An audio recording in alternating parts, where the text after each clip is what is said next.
if you want to spread dharma and you're full of anger, look at your track record. If you're full of anger and hatred all the time, year after year, and you make excuses for everything about your body, speech, and mind, then you can check how many people you brought into dharma. Probably 0. Why? Who will be attracted to someone who is opposite of the dharma? So if you say, oh, I want to do dharma work, but you're angersome, you're critical, you're always fighting, you're nasty, you don't want to do dharma work. Tell the truth.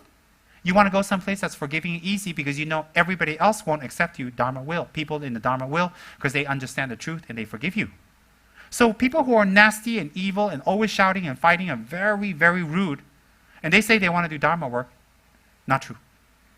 Not true. Why not true? Because how can you act contrary to the dharma and dharma principles and say you want to spread dharma and do dharma work? They say, oh, I want to stay by myself and do dharma work. How can you be independent? We are living in such a small world now that it's becoming smaller and smaller. How can you be your own island? I am a rock, I am an island. Simon Garfunkel lied. It's not true. It's definitely not true. You're not a rock, you're not an island. So people who say, I want to do it myself, I can't get along with people, and I want to do this, like this, like this, like this, it's all not true, because these people simply want to find another method to push away their responsibility. And they will never find happiness. The cycle will continue again. And if we say, oh, poor you, oh, yes, you, oh, give a chance, blah, blah, we are increasing their suffering.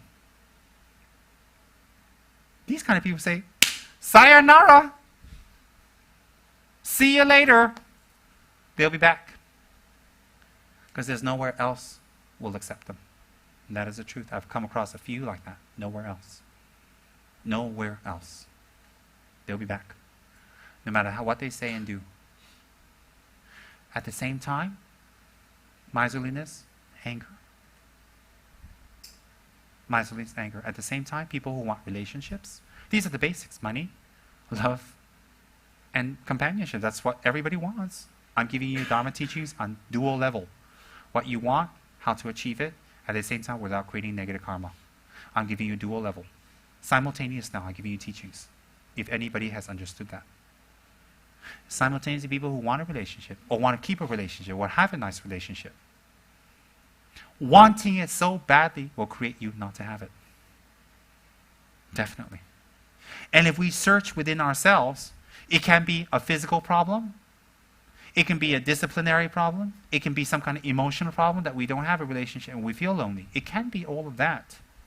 But whatever it is, as the Dalai Lama says, it's not permanent because it has causes and conditions that can be changed, removed, and replaced. So if any of those causes and conditions are changed, removed, and replaced, and we change, we can get a relationship. Maybe we don't get a shining prince on a beautiful big white horse with a big bag of gold, but maybe some nice little bald guy in a Volkswagen come up and keep us company. Maybe we don't get this beautiful fairy princess that we kiss and she wakes up, and she's fabulous and we drink champagne from her shoes. Maybe we get some girl that's a little heavy and we wouldn't want to smell her sneakers, but she's sweet and we're not lonely. And for some of us, that's fine. And if we keep wanting a relationship and we don't have, and people say, oh, I'm not ready for it. Oh, I don't want it. Oh, I rejected the person. Oh, they're not good enough for me. And you look at their track record and they've been a nun or a monk for the last 10 years and they ain't wearing robes. Listen, they are not facing reality. They have not removed the causes and conditions for themselves to attract a mate, and therefore they're alone and living like a monk and a nun. That's why. And nobody wants to be a monk and nun. The loneliest person in the world without a relationship say, hey, you want to be a monk? You want to be a nun? No. It's like, what's the difference? What's the difference? You ain't getting anything anyway. I don't understand. Ask anybody who don't have a relationship, who's dying for a relationship. Ask them. Do you want to be a monk? Oh, no. I got money. I'm okay. My luck is not down. No. And then some of these spinsters, no offense to anyone, you want to be a nun? Oh, no, I like my hair, if they have it. What's the difference? The four main vows of a monk and nun, you can hold what? Only one is real bubbly with a real 2 parts. Not halfway, not 6:30, it doesn't count. The real part. Let's not go into details about the monk vows right now. Okay, so even spinsters who doesn't get any, you say want to be a nun? Oh no, why not? Get something out of your body if you're not getting, if you ain't getting any bubbly, at least get some nice merits out of your body. What are you keeping your body for? The Lord of Death? Your coffin? For Jesus Christ's sake, Buddha, have compassion's sake, if you ain't getting any, get something. Right? I mean, think about it. Isn't it quite funny? I think it's funny. And if you don't want to be a monk and nun, and you're saving it for the right universe and planet for someone to come out of a spaceship to take you back, all right? Change the causes and conditions, and then you'll attract what you want. It may not be exactly what was in your fantasies and your dreams and your videos and what you've been wanting and what you've been bragging to your friends. Okay, it's not exactly 6'2" with a barrel chest and wonderful. It's kind of short, 4'9". Danny DeVito's twin brother. All right, but it's love is love. I mean, we can't have everything, can we? I want to be rich. I want to have perfect skin. You know, I want to be 20. No, I don't want to be 20. I want to be 35. I want to have not curly hair. So I didn't have it.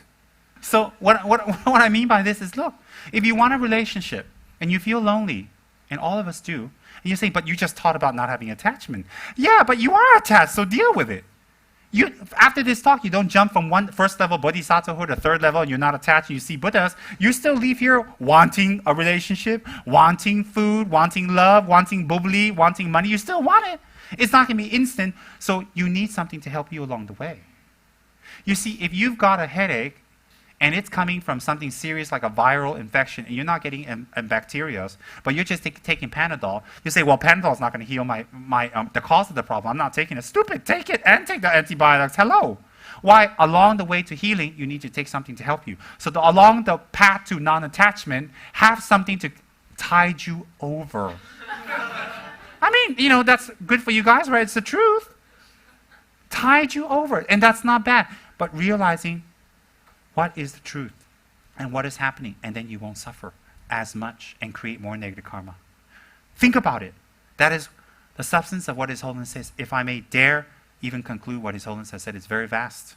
Very, very vast. So you think about it. So if you want a good relationship, don't bellyache. You're lonely, you ain't getting any, nobody looks at you, or when someone comes nearby, you run helter-skelter, and you're lonely, and you want to run to another country, a place, another club, another friend. You want to check this site, you want to check that site. You don't want to check any sites, you want to check sites. You're happy, you're not happy, you're depressed, you're down, you're not getting any, you're getting any, but it was in your mind. I mean, it goes on and on and on. Just change yourself by realizing all perception is afflicted.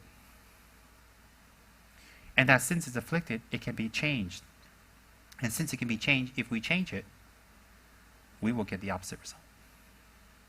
We will get the opposite result. So don't complain you're lonely. If you complain you're lonely to anybody in this room, they're going to tell you, AE, like what's AE? Afflicted emotion. Don't you hate that? We're going to coin a word, AE. So someone's fat, they can't lose any weight, and they keep telling you that the food is raping them every single day. Right? I'm being raped by food. The refrigerator rapes me every night. That's why I'm 5,000 kgs. I can't lose any weight for the last 20 years. AE. I mean, there are people actually, they don't want to discipline. They don't want to control their diet. They don't want to control their food. They don't want to do anything. And they complain they're fat. They walk around. You think there's a group of people. It's actually one. I mean, it doesn't end. You're like, oh, hey, everybody. It turns around. Oh, sorry. It's horrible. And then they wear clothes that look like perpetual horrible tents. They walk around and say, where's the circus? Oh, it's your dress. Sorry. You know what I mean? And in Malaysia, it's very hard to stay thin. Oh, God, it's so cheap, it's so delicious, so fabulous, so wonderful. Everybody talks about Malaysian food. I hate Malaysian food because it's so wonderful. Tourists, when you come here, beware. Statistics show in my Dharma classes that 1 out of every 5 Malaysians is obese. That's my personal statistics in my Dharma classes. 1 out of every 5 Malaysian is obese. 1 out of every Malaysian is on the way to becoming obese, and 2 out of every 5 Malaysians in my group is fighting weight. Yeah. I got people in here bouncing their weight like basketballs. Bang, bang, bang, bang, bang, bang, bang, bang. They come one like that, one like that. Oh, you're pregnant? Oh, you can't be. You're a man. Never mind. Oh, are you pregnant? You can't be. You haven't had anything for years. Oh, sorry. You know what I mean? So think about it. AE. You've got AE syndrome. I've got AE syndrome, and we're talking about it. Hi, my name is Tsem Rinpoche, and I'm 35. And I'm suffering from AE. I mean, this is what it's all about, right? Afflictive emotions. It sounds funny, but it's true. Let's conclude this by saying what? You want a relationship, realize that what you've been doing for yourself and the things you're supposed to do and you're not doing is based on your wrong perception. Switch it. If you're having a problem in your relationship, it's based on your wrong perception. Switch it. Don't be narrow-minded. Don't tell me you're right but that's wrong. Please don't. Don't say, oh, Tsem Rinpoche's wrong, but I'm right. Whatever lah. I don't make up teachings here. You talk to the boss, the guy with, here, hello. You talk to the boss lah. You don't like what I'm telling him, you talk to him. You don't like it, you punch him out. You stop sponsoring him. You send bombs, and you could say nasty things, and you could report him to the police, whatever lah. Leave me alone. I'm just a slave. He made me talk. He made me. I have visions. He appears to me, and we have tea, and he tells me, you have to talk. And I'm like, oh, no, I don't want to. Okay, I don't have tea with him, I lied. They don't drink tea. They drink some nectar stuff that when you taste it, you have immortal life. Thanks a lot. I don't want to have immortal life with this body. I want a new body, So, you want a better relationship? That's how you do it. And when you want to have a relationship without collecting more negative karma, that's how you engage in it at this time, like Panadol and antibiotics. 1. You want to improve your resources, you want to improve your money resources, you do practices of purification, you develop generosity, you give as much as you can. You make offerings to the 3 jewels to the best you can, as much as possible. And you do wealth acquiring practices. You'll see your situation improve. You have to create the cause. And you work hard, and you be responsible too. You want to have friends that are stable, you want to have people that love you, you want to have people that respect you, then do things that they will respect. Don't cop out, don't run away, do your responsibilities, do things on time. You can slip sometimes, but do it.